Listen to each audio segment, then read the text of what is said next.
EVM machine कहां कहां भेजी जाएंगी, उसका नियंत्रण, उसका मैनेजमेंट, उसका योग, उसका प्रयोग, सारी चीजें चुनाव आयोग। ये हमारा कॉन्स्टिट्यूशनल इंपेरेटिव है कि देश में चुनाव आयोग निष्पक्ष हो, ताकि चुनाव निष्पक्ष हो। अगर चुनाव आयोग निष्पक्ष नहीं होगा तो चुनाव निष्पक्ष नहीं होंगे और लोगों की आस्था इस लोकतंत्र से डगमगा जाएगी। इसका माध्यम, मैडम मुझे बोलने दीजिए, मुझे डिस्टर्ब ना करें। यह सरकार चुनाव आयोग को पूरी तरीके से अपने नियंत्रण में लेना चाहती है, यानी कि चुनाव आयोग पे पूर्ण कब्जा चाहती है। मैम, चुनाव आयोग के 3 सदस्य होते हैं, एक मुख्य चुनाव आयुक्त यानी कि चीफ इलेक्शन कमिश्नर और 2 अतिरिक्त इलेक्शन कमिश्नर्स। इनकी चयन और नियुक्ति इस बिल के माध्यम से पूरी तरीके से सरकार के हाथों में आ जाएगी और वे जिसको चाहें, चाहे वो पार्टी का शख्स हो, यस मैन हो, पार्टी मैन हो, जिस मर्जी को चाहें वे चुनाव आयुक्त बना सकते हैं। चुनाव आयोग की हमारे देश के चुनावों में बड़ी महत्वपूर्ण भूमिका है। किसका वोट बनेगा, किसका वोट कटेगा, ये चुनाव आयोग तय करता है। किस तारीख पर चुनाव होगा, कितने चरण में चुनाव होगा, ये चुनाव आयोग तय करता है। ईवीएम मशीन कहां कहां भेजी जाएंगी, उसका नियंत्रण, उसका मैनेजमेंट, उसका योग, उसका प्रयोग, सारी चीजें चुनाव आयोग तय करता है। तो इसीलिए चुनाव आयोग एक बड़ी महत्वपूर्ण संस्था है इस देश के फ्री एंड फेयर इलेक्शंस के लिए।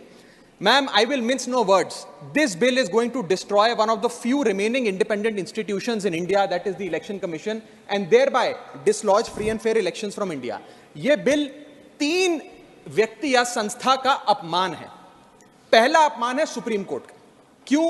क्योंकि सुप्रीम कोर्ट ने इसी साल मार्च 2 को 2 मार्च 2023 को 5 जजों की संवैधानिक पीठ ने सर्वसम्मति से एक फैसला दिया और वो फैसला ये था कि सरकारी हस्तक्षेप, सरकार का कोई भी दखल चुनाव आयोग की नियुक्ति में नहीं होना चाहिए। यह खत्म करने के लिए हम एक समिति का गठन करते हैं।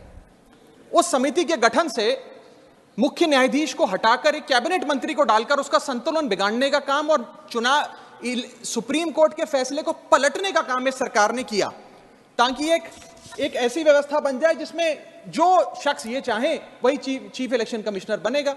यह इंसल्ट सुप्रीम कोर्ट की इसलिए है क्योंकि इसी साल के दिए गए संवैधानिक पीठ के सर्वसम्मति के 2 फैसलों को इस सरकार ने सदन के भीतर बिल लाकर बदल दिया। पहला था दिल्ली सेवा बिल, जो 8 दिन के भीतर ऑर्डिनेंस लाकर और फिर सदन के भीतर बिल लाकर बदला गया, और एक ये बिल जो 2 मार्च 2023 के सुप्रीम कोर्ट के फैसले को पलटता है और उस फैसले को पूरी तरीके से रिवर्स करने का काम करता है।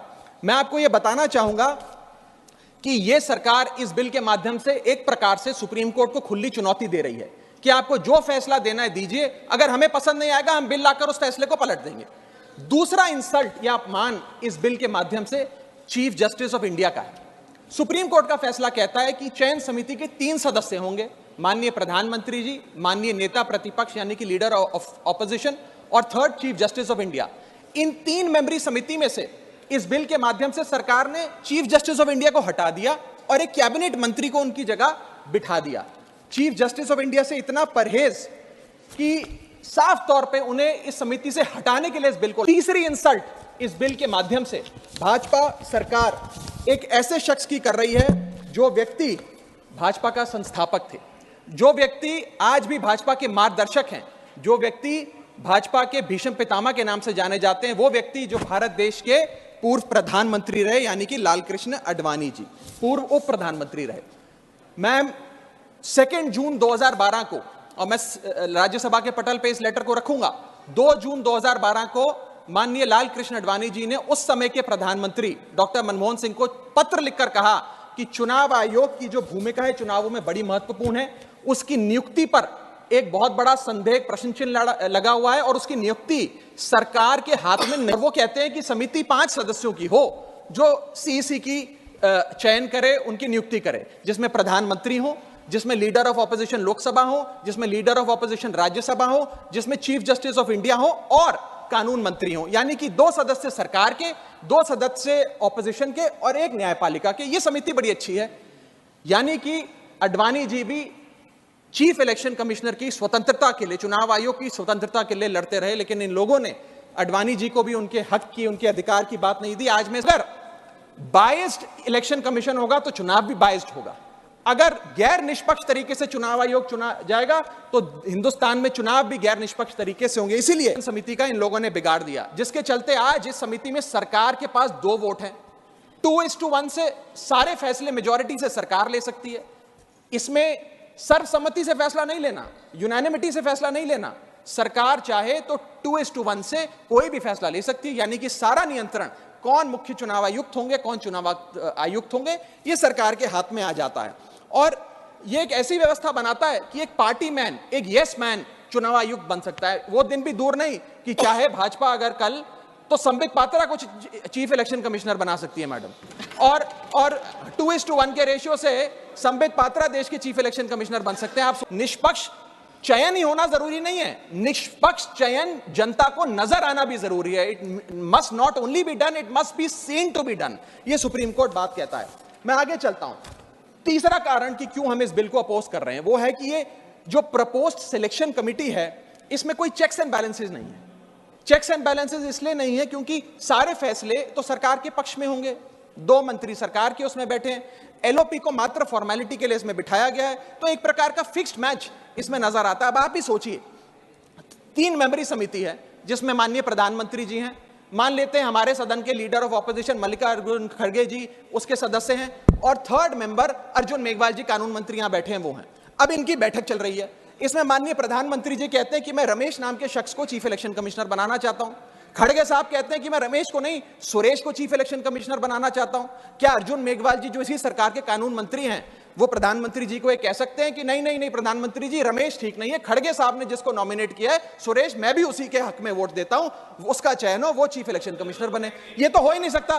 तो जो सरकार चाहेगी वही होगा। तो एक प्रकार से निष्पक्षता और स्वतंत्रता चीफ इलेक्शन कमिश्नर की खत्म करने का काम ये करती है। कॉन्स्टिट्यूशनल इंपेरेटिव है कि देश में चुनाव आयोग निष्पक्ष हो ताकि चुनाव निष्पक्ष हो। अगर चुनाव आयोग निष्पक्ष नहीं होगा तो चुनाव निष्पक्ष नहीं होंगे और लोगों की आस्था इस लोकतंत्र से डगमगा जाएगी। मैं सरकार को कहना चाहता हूं, अगर सरकार सुप्रीम कोर्ट के इस फैसले को पलटना चाहती है, अगर सरकार चीफ जस्टिस ऑफ इंडिया को इस समिति से हटाने के लिए इतनी बेकरार है, तो मैं आज सुझाव लाया हूं कानून मंत्री जी, 3 सुझाव मेरे, इनमें से अगर आप कोई सुझाव स्वीकार कर लें तो मुझे लगता है सारा हाउस एक आवाज में आपके इस बिल का समर्थन करेगा। पहला सुझाव यह है, ये 3 ऑप्शन लाया हूं आपके लिए। पहला ऑप्शन यह है कि चुनाव आयोग का गठन, कौन चीफ इलेक्शन कमिश्नर होगा और कौन इलेक्शन कमिश्नर्स होंगे, इसका गठन 2 मेंबरी समिति करे जिसमें 2 लोग हों, प्रधानमंत्री और लीडर ऑफ ऑपोजिशन, ये विपक्ष के नेता। ये 2 मेंबर्स सर्वसम्मति से फैसला ले, यूनानिमिटी से, क्योंकि 2 लोगों में मेजॉरिटी तो हो नहीं सकती, तो 2 लोग सर्वसम्मति से फैसला ले, जो भी नाम तय करेंगे हम सब मान जाएंगे। ये ऑप्शन 1। ऑप्शन 2 मैं देना चाहूंगा सरकार को, जो लालकृष्ण अडवाणी जी ने दिया था। लालकृष्ण अडवाणी जी की बात मान लीजिए, मेरी मत मानिए, आपको आम आदमी पार्टी तो पसंद नहीं, पर अपने पेट्रियार्क फाउंडिंग फादर आपके पितामह भीष्म लालकृष्ण अडवाणी जी का फॉर्मूला ले लीजिए।